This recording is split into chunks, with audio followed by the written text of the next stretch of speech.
my YouTube friends. There's a big rumor out there that StreamElements is dying and might be shut down within the next 30 days. It's kind of a big deal. But it's really not just that, it's kind of an indictment on the entire scene within live streaming. And I think it's something we probably should talk about. So you know what? Let's get to it! So by now, I'm pretty sure you heard the rumor, and it all seems to be rumors based on some post on Discord, that StreamElements is shutting down. And I wish I could tell you that I was somehow surprised, but I'm not. See, somehow they got, I don't know, $100 million in funding not all that long ago, and then ballooned up their employment to like 200 employees, and now, a few years later, well, the money never materialized. And I've been in the live streaming sphere since way before that, and I totally get it. But it's like, hello? How did you not know this was a thing that was probably going to happen? And here's the thing. I don't believe that they didn't know this was a thing that probably was going to happen. But it didn't matter. If they could convince some investor that there was a path to making money and somehow get $100 million, that's the path that they chose. I'm pretty sure that those guys worked real hard with trying to find ways to add value to the StreamElements service that people were willing to pay for. But the reality is that the guys who went to the investors to pitch this, they knew. They knew what I know and what you know.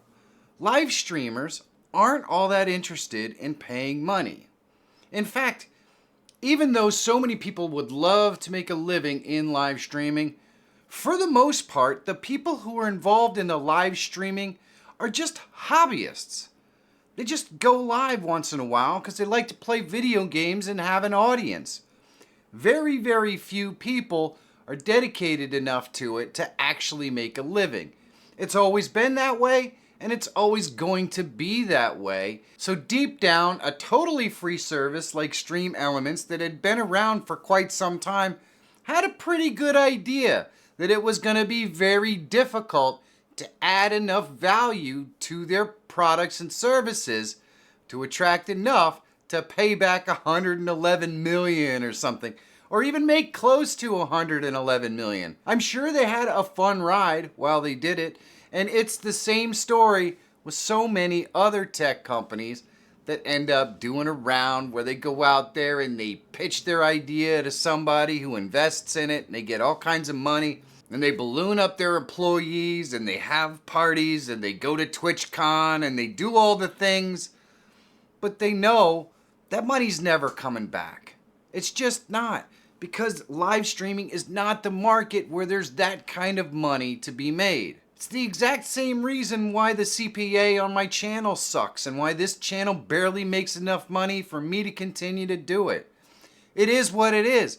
Live streamers are mostly hobbyists and they don't want to spend money on their hobby. This is not like auto racing where guys spend tens of thousands of dollars every single month for their hobby of going racing.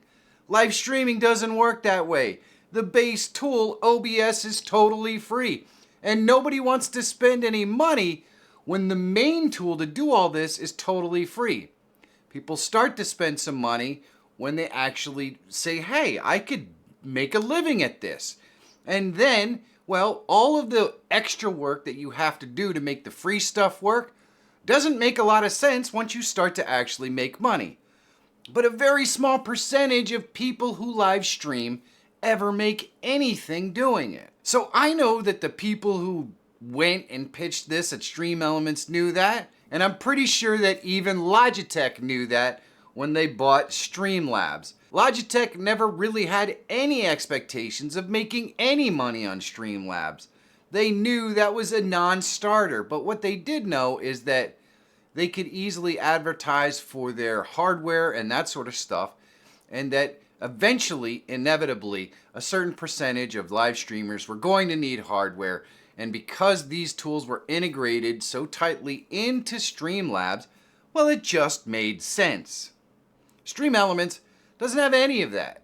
In a way, it's really kind of sad because I see a lot of companies in the live streaming sphere are starting to come to the same conclusion. As live streaming dwindles in popularity, and I don't mean less people are doing live streams, but there's less companies trying to come after live streamers and pump it up because, well, the excitement is lower. And this could have something to do with the fact that entertainment as a whole really kind of sucks right now. Gaming sucks right now. Movies and theaters suck right now. People aren't creating that kind of stuff that live streamers would normally talk about. And if we're being honest, people are kind of tired of the whole conversation about politics and pop culture. I think that people are just over it. And maybe we're in a situation where people are just stepping away from the internet altogether. I don't know. What do you think?